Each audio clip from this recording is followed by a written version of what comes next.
να χαίρομαι τον μπαμπά μου τον Κολοκύθα. Καλησπέρα, θα θέλαμε να σας καλωσορίσουμε στο καινούργιο μας podcast. Είμαστε οι δυο λαλούν και δυο χορεύουν. Και εμείς είμαστε οι δύο που λαλούν. Εγώ είμαι ο Βαγγέλης. Και εγώ η Ιωάννα. Εγώ είμαι το Αγρίνιο. Και εγώ από την Κρήτη. Να μην το σχολιάσω αυτό, τέλος πάντων. Από ένα πρόσφατο ταξίδι μου στην Κρήτη, πανέμορφη Κρήτη. Αλλά είστε λίγο περίεργοι. Περίεργοι δεν είμαστε, είμαστε κριτικοί. Είναι και αυτός ένας ορισμός. Βορειοαστικά είναι. Όχι. Δεν το δέχομαι αυτό. Θέλετε να σχολιάσουμε λίγο το τι γίνεται στην Κρήτη? Αναλόγως τι εννοείς γίνεται στην Κρήτη. Γιατί κάθε κομμάτι της Κρήτης είναι κάπως ξεχωριστό. Εντάξει, εσείς στο Ηράκλειο είστε οι πολιτισμένοι. Ναι, είμαστε πρωτεύουσα. Χωρίς να θέλω να κράξω κανένα άλλο μέρος της Κρήτης, βέβαια. Στα Χανιά είστε ψωνάρες και οι υπόλοιποι είναι οι τριτοτέταρτοι. Ναι, όχι, μου σκοτώσουν οι κριτικοί τώρα. Ναι, ας πούμε τώρα όχι στη Σιτία, στο Μιλοπόταμο και στο, που με βοήθησε λίγο η Ριάννα, που έχουν όπλα. Τώρα τι ερώτηση είναι αυτή? Ενώ κάθε σπίτι έχει το δικό του όπλο και βγαίνουν έξω στο τσαντάκι, ξέρω εγώ, για το κυκλοφοράνε. Στα Ζωνιανά. Εντάξει, και έχουν και το καλό, έτσι, το νόμιμο. Κοίτα, τώρα υπάρχουν κάποια χωριά, τα οποία είναι λίγο πιο παραδοσιακά, ας το πούμε. Έτσι το παρουσιάζουν όλοι, ότι η μάνα μιας φίλης μου, ακριβώς έτσι μας το πούμε, τελώς παραδοσιακά. Θα παραμείνω διπλωματική. Και θα πω ότι έχουν λίγο την πιο παλιά κριτική κουλτούρα σε σχέση με το Ηράκλειο, το οποίο έχει, μην πω προοδεύσει, λίγο γίνει μεγαλούπολη. Μάλιστα. Πάντως τα φαγητά σας είναι πολύ ωραία. Τα φαγητά μας είναι εξαιρετικά, η κριτική κουζίνα είναι υπέροχη. Να πούμε και ένα ευχαριστώ στην κυρία Μαρία, την Ματσιάνας, για το τραπέζι που μας είχε κάνει. Πάρα πολύ ωραίο. Μπράβο, μαμά. Και θέλω να μου πεις τι εντυπώσεις είχες και ποιο ήταν το αγαπημένο σου μέρος. Εντάξει, δεν πήγα σε όλη την Κρήτη. Φτάσαμε στον Νίκο Καζαντζάκη στο αεροδρόμιο του Ηρακλείου. Δεν μ' άρεσε καθόλου. Το Ηράκλειο από όλες τις πόλεις που πήγα στην Κρήτη ήταν η χειρότερη. Εντάξει, είναι λίγο ασχημούλη, αλλά γενικά είναι ωραίο. Αλλά η αλήθεια είναι ότι άμα έμενα στην Κρήτη, στα Ηράκλειο θα έμενα, γιατί εντάξει, τα άλλα είναι, να μην το πω κουτσοχώρια, να το πω λίγο. Εντάξει, όχι. Είμαστε και στον αέρα, θέλω λίγο να μαζευτείς. Δεν είμαστε στον αέρα, είμαστε στο ίντερνετ, τέλος πάντων. Τερτζιανά τώρα, εκπέμπουν. Όχι, δεν το πω κουτσοχώρια. Πλά εμένα μ' αρέσει. Ναι, απλά εγώ εντάξει, προτιμώ τους ρυθμούς της πόλης, γιατί ας πούμε στο Αγρίνιο, πέρα από το γεγονός ότι είναι μεγάλη πόλη. Ότι τώρα μου συγκρίνεις το Αγρίνιο με το Ηράκλειο. Είναι στο top 10. Ναι, είναι στο top 10. Η μης αναπληρωματική Ελλάδα. Εντάξει, εσύ είσαι στο top 5, εγώ είμαι στο top 10. Εσύ συγκεκριμένα θα σε βγάλουμε με κορδελίτσα. Ναι, εμείς Ελλάδα. Όχι, το Ηράκλειο είναι η τέταρτη, πέμπτη μεγαλύτερη πόλη και το Αγρίνιο είναι η έκτη. Μπράβο στο Αγρίνιο. Έβδομη, έστω τι είναι. Ναι, σιγά τη διαφορά θα πω εγώ. Ναι, απλά. Εντάξει, είναι σίγουρα μεγαλύτερο το Ηράκλειο, απλά οι υπόλοιπες πόλεις, εντάξει και το Ρέθυμνο μ' άρεσε, που θα μπορούσα να μείνω. Αλλά νομίζω ότι σαν Βαγγέλης θα έμενα στο Ηράκλειο. Ως φοιτητούπολη το Ρέθυμνο είναι εξαιρετικό, δηλαδή έχει εξαιρετική ζωή, είναι αρκετά μικρό, έχει πάρα πολλούς φοιτητές, πάρα πολλά μαγαζιά, πάρα πολύ ωραία κλαμπ. Γενικά έχει πράγματα να κάνεις. Τα Χανιά το χειμώνα είναι άδεια, δεν έχει και πολλές σχολές, έχει μόνο τα πολυτεχνία. Το Ηράκλειο είναι εντάξει για όλους, είναι ωραίο για όλους. Η Ιωάννα ισχύει ότι οι Χανιώτες, και τους κράζεται κιόλας, είναι, πώς να το πω, θεωρούν ότι είναι αυτή η κριτική και κανένας άλλος. Γιατί όλοι στην Κρήτη αυτό μας λέτε, αν δεν βάλει ιστορικό επίπεδο. Λοιπόν, υπήρχε όντως ένα μπιφ μεταξύ Ηρακλειωτών και Χανιωτών, Το οποίο βέβαια έχει σταματήσει ειδικά στις νέες γενιές. Δεν θα μου πει άλλος είναι Χανιώτης και εγώ θα πω ου, ένας Χανιώτης. Όχι, εννοώ ότι οι Χανιώτες έχουν μπει με την Κρήτη γενικά. Με την Κρήτη, όχι. Ναι. Κοίτα, η αλήθεια είναι ότι δεν έχω γνωρίσει πολλούς, εντάξει, οπότε δεν ξέρω. Αλλά υπάρχει αυτό στην ατμόσφαιρα, ότι με τους Χανιώτες, οι Ηρακλειώτες συγκεκριμένα έχουν ένα κάπως ας πούμε μη συμπάθεια, μία μη συμπάθεια. Μία αντιπάθεια. Η μη συμπάθεια, ναι. Όχι, πολύ ωραία η Κρήτη. Η Ιεράπετρα πήγα πάρα πολύ ωραία. Υπέροχη εσύ. Ναι, οι παραλίες εκεί. Εντάξει, βέβαια δεν έκανε μπάνιο Φεβρουάριο, Μάρτιο μήνα. Αλλά ναι, έκανε πάρα πολύ ζέστη. Άγιο Νικόλαο πήγα, εντάξει, καλό ήταν. Για μια βόλτα νομίζω. Είναι πολύ μικρό. Στο καλοκαίρι έχει αρκετή ζωή. Έχει ωραίες ταβερνούλες. Είναι να δεις τη λίμνη, αλλά μέχρι εκεί. Ηράκλειο. Πήγαμε και στην Κνωσό. Η Κνωσό, να σου πω, ήταν πολύ ωραία. Αλλά εντάξει, το μόνο που με χάλασε ήταν ότι οι αποκαταστάσεις που είχε κάνει ο Evans ήταν από τσιμέντο.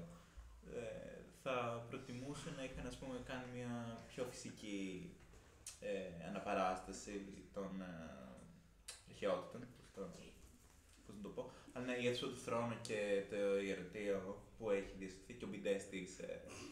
Εντάξει, ναι, τι ήτανε. Της Πασιφάης ήταν πολύ καλοδιατηρημένα.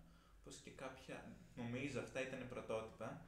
Κάποιοι διάδρομοι εσωτερικοί μες στο παλάτι και οι αποθήκες ήταν σε πολύ καλή κατάσταση σχετικά με το. Εγώ είχα πάει με το σχολείο, μία εκδρομή στην πρώτη Δευτέρα Δημοτικού. Δεν θυμάμαι και πολλά. Θυμάμαι ότι με είχαν ενθουσιάσει τα δελφίνια, τα μπλε δελφίνια. Στο μουσείο λες εσύ. Όχι, στην Κνωσό.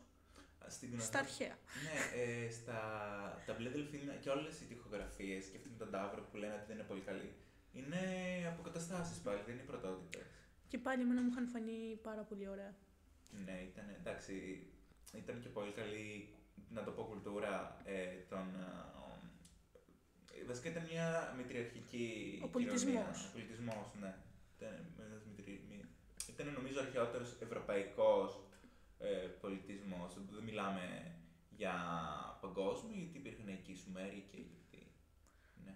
Και νομίζω ξεκίνησε τώρα, δεν ξέρω κατά πότε φτιάχτηκε το παλάτι και όλα αυτά, αλλά ξεκίνησε το 3000 π.Χ. Το πρώτο παλάτι ήταν τότε, το οποίο νομίζω από σεισμό καταστράφηκε και το δεύτερο κάκε. Ναι.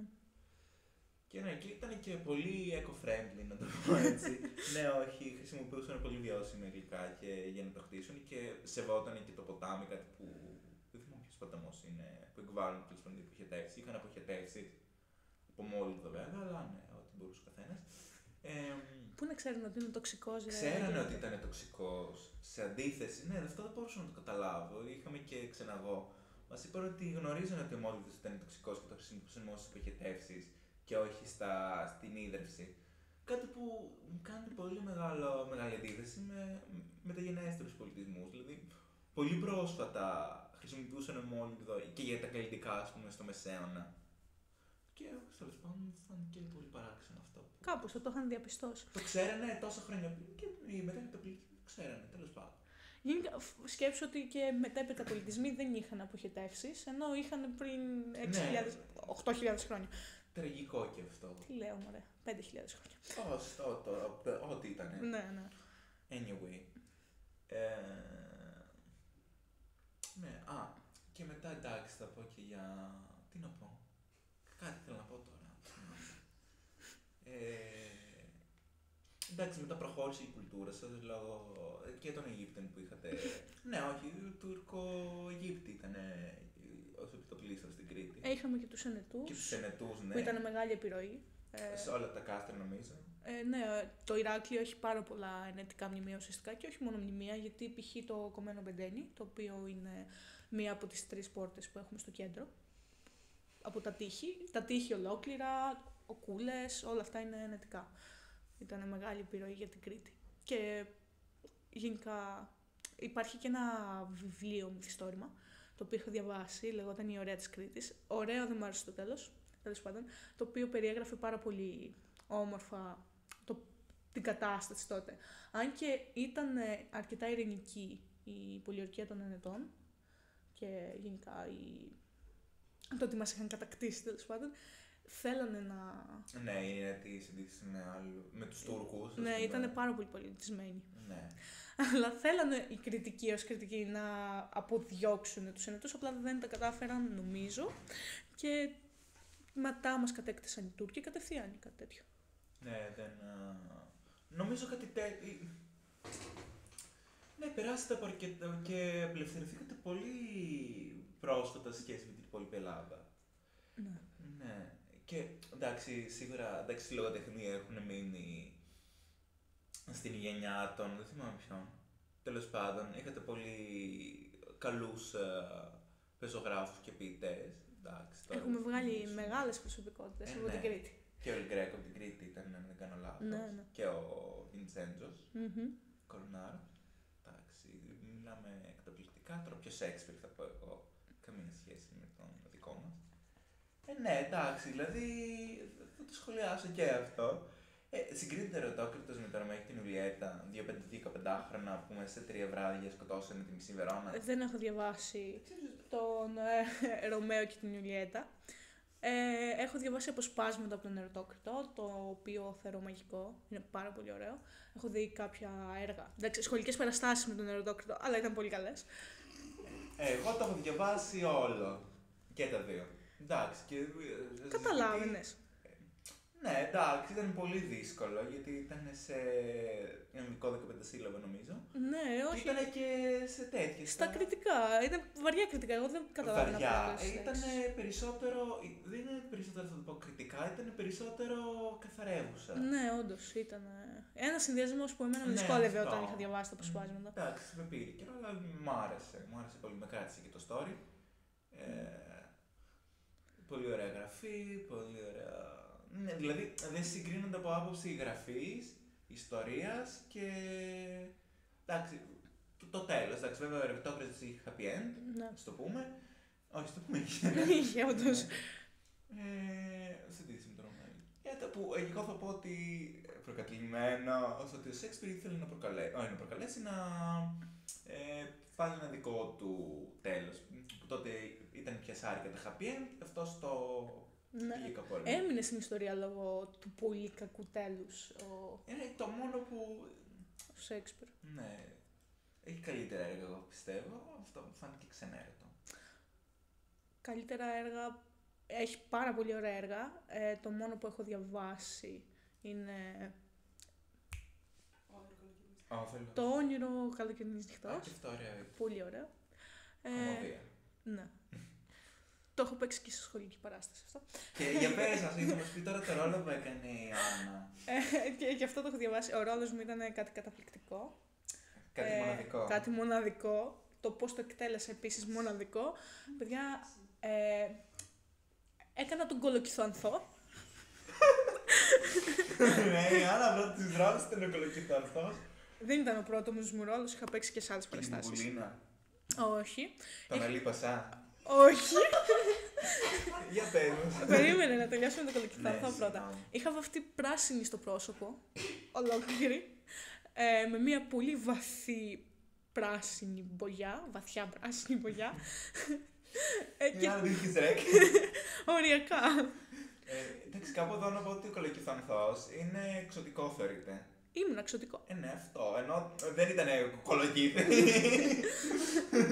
Ούτε αν πάω στο κολοκύθιο, ήταν εξωτικό. Και ήμασταν 3 ή 4 τέτοια άτομα. Είχαμε 2 ατάκες σε όλο το έργο. Αλλά. Γεια σας, είμαι ο Κολοκυθανθός. Και μετά έκανα και κάτι γκριμάτσες, γιατί μου είπαν να χαίρομαι τον μπαμπά μου τον Κολοκύθα.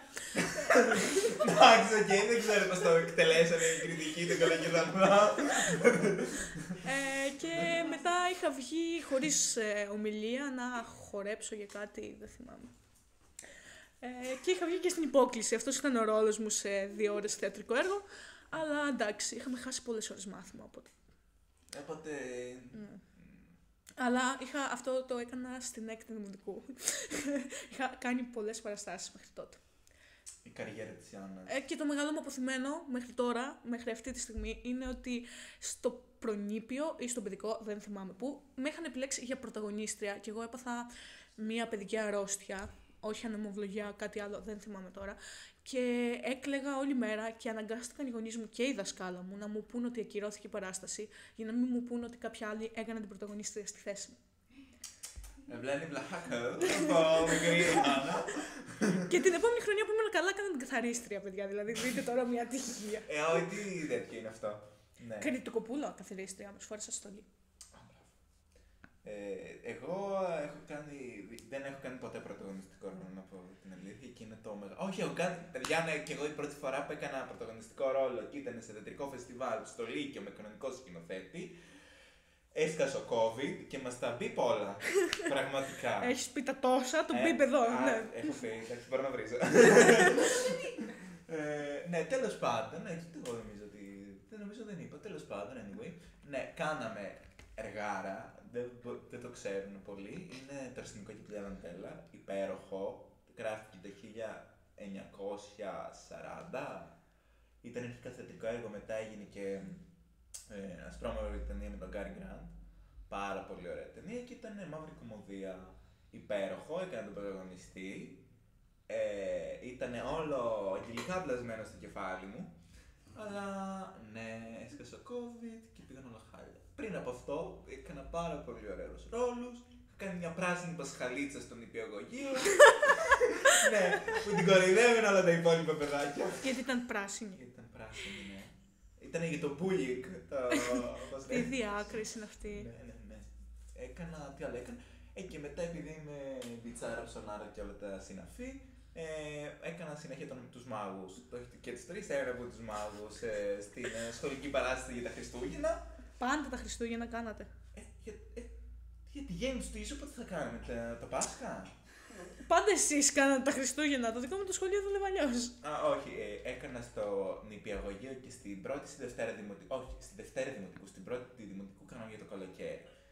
Τη Δευτέρα Δημοτικού κάναμε για τα Χριστούγεννα και έκανα συνέχεια τους μάγους εγώ.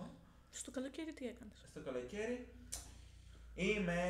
λέγαμε ποίηματα. Θυμάμαι και το ποίημα πώς άρχιζε, πόσα χρόνια πριν, ήμουν 6 τώρα με 22. 12, όχι 12. 22 είμαι. Οι φωνές στο κεφάλι του Βαγγέλη του λένε ότι είναι 21. Πριν 16 χρόνια ήταν. Ναι. Περιμένω κάτι Βραμόπουλο να σκάσω. Τις φωνές στο κεφάλι του εννοεί πάλι. Κότες. Ναι.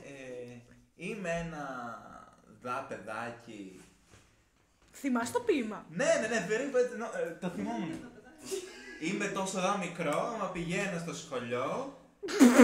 Κάτι τόσο, ναι, κάτι τέτοιο. Ναι, έτσι έγινε σίγουρα. Είμαι τόσο μικρό, μα πηγαίνω στο σχολείο. Ναι, και έκανα και έτσι το είμαι τόσο μικρό, μα πηγαίνω στο σχολείο. Και έλεγα, τρώω και ένα βουλάκι. Και έλεγα κάτι άλλες μαλακίες μετά για το καλοκαίρι, για το σχολείο και που μου αρέσει και αυτά. Το μικρό και το αυγό, ναι, για συνέχεια. Ναι, αυτό ήταν του δημοτικού, πρώτου δημοτικού. Ήμουν όλοι κάτι τέτοια cringe είχαμε τότε γενικά. Και μετά τραγουδάγαμε. Εντάξει, στο νηπιαγωγείο πάλι για το καλοκαίρι που κάναμε, οι καθηγήτριές μας θεώρησαν πάρα πολύ καλή ιδέα να μας προάγουν την ιδέα της ανακύκλωσης. Πολύ καλή ιδέα ακούγεται, η εκτέλεση είναι τρομακτική. Δεν ξέρω γιατί το πες έτσι. Κάναμε ένα τώρα με τα drums, κάναμε όλα σκουπίδια και ανακυκλώσιμο υλικά. Ήμασταν τα παιδάκια, τα σκουπίδια, ναι. Ήσουνα το ανακυκλώσιμο σκουπίδι. Εγώ ήμουνα τυχερός και δεν ήμουνα το σάπιο μήλο και ήμουνα η εφημερίδα. Ναι. Και έλεγα μετά για την εφημερίδα. Ευχαριστώ. Και έλεγα για τη χρησιμότητα της εφημερίδας και ότι εντάξει μετά από μία μέρα παλιώνει και πρέπει να την πετάμε στο μπλε κάδο. Υπήρχε ένα κοριτσάκι παιδιά που έκανε εντάξει το μπλε κάδο, σας το επιδείξουμε. Και πηδάμε αυτή την παράγραφο. Όπως είπε κοιτάμε, πηδάμε αυτή την παράγραφο. Ήταν μια συμμαθήτριά μου, δεν θυμάμαι πια, που έκανε το πράσινο κάδο. Φανταστείτε τη μάνα. Σε πέταξαν μέσα. Όχι, εντάξει, μέχρι εκεί. Λέγαμε είναι πράσινο κάδο. Φανταστείτε τι κάνουν στην Κρήτη εδώ πέρα. Φανταστείτε τη μάνα αυτού του παιδιού που είδε την κόρη του να κάνει τον πράσινο γάδο που πετάνε τα σκουπίδια. Φανταστείτε τη σκουπιδοσακούλα, Χριστέ μου. Εγώ κάπου εδώ θα πω ότι δεν ήταν μόνο ο δικός μου ρόλος χάλια. Στην έκτη δημοτικού είχαμε και άλλους χάλια ρόλους. Όπως π.χ. το να κάνεις τον τοίχο. Το γρασίδι που είναι πράσινο και κάτι και δεν κάνει τίποτα. Ένας άλλος έκανε το λιοντάρι, που εντάξει αυτό δεν ήταν τόσο χάλια. Είχαμε άλλα δύο εξωτικά όπως είπα, τα οποία είχαν χειρότερο όνομα από μένα, αλλά δεν τα έχω συγκρατήσει. Και εντάξει, ήταν πολύ ωραίο έργο και η εκτέλεση μπορώ να πω ότι ήταν πολύ καλή, αλλά ορισμένοι ρόλοι ήταν απλά για γέλια. Αλλά είχα κάνει πολύ καλύτερους πριν, θα πω. Είχα κάνει την αφηγήτρια, έπαιζε... Είναι πολύ ωραίος ο ρόλος του να είσαι αφηγητής. Όχι, γιατί... Μισό. Τώρα δες, θα σου δώσω βάθος, εντάξει. Θα σου δώσω οπτική. Ήταν για τις Σουλιώτισσες το κομμάτι που είχαμε κάνει εμείς. Και έδειχνε τις Σουλιώτισσες να πέφτουνε. Εγώ αφηγούμουν τι είχαν κάνει οι Σουλιώτισσες. Βάζουνε από πίσω ξυλούρι. Και εγώ πάω και τις σκεπάζω με ένα λευκό σεντόνι για να δείξω ότι πέθαναν. Και μετά πάω από τη μία άκρη στη σκηνή στην άλλη με το σεντόνι και συνεχίζω την αφήγηση. Και εγώ είχα νιώσει πάρα πολύ μεγάλο δέος που έπαιξε ξυλούρι. Λογικό. Αλλά το σχολείο μου δούλευε τύπου η πρώτη δημοτικού θα Χριστούγεννα, η Δευτέρα δημοτικού δεν θυμάμαι, η τρίτη δημοτικού 28η, η τετάρτη 25η και η έκτη έπαιρνε το. Η πέμπτη την πηδήξαμε, ναι. Η πέμπτη έπαιρνε το Πολυτεχνείο και η έκτη έπαιρνε το μεγάλο θεατρικό στο τέλος της χρονιάς. Σε εμάς η πρώτη ήταν αυτό που σας είπα για το καλοκαίρι, που κάναμε μια παράσταση για το καλοκαίρι, λέγαμε ποιοτάκια, λέγαμε τα κουδάκια και αυτά, για όλα τις χορεύουν. Η Δευτέρα δημοτικού έκανε για... μπορεί και να μην έκανε, δεν θυμάμαι. Η Δευτέρα ή Τρίτη δεν έκανε τίποτα. Και όποια έκανε, τέλος πάντων αυτές τις δύο ήταν τα Χριστούγεννα. Η άλλη, η Τετάρτη έκανε για το Πολυτεχνείο, Πέμπτη 28η και Έκτη 25η. Ναι, έτσι τα είχαμε. Στην 28η πάλι ποίημα είπα και στο Πολυτεχνείο πάλι ποίημα είπα. Όχι λάθος, στην 28η είχαμε ένα σκετσάκι άθλιο, τέλος πάντων, ναι, χάλια. 25η ήταν υπέροχο, είχαμε έναν καθηγητή θεατρολογίας ανώμαλο και μας έβαλε να κάνουμε τις φιγούρες του Καραγκιόζη. Και εμείς... Ένα τώρα χειροκρότημα, πάνω, Για τις φιγούρες του Καραγκιόζη. Ναι, πραγματικά. Κάναμε τις φιγούρες του Καραγκιόζη και μας είπε να μην κινούμαστε σαν άνθρωποι, αλλά σαν φιγούρες.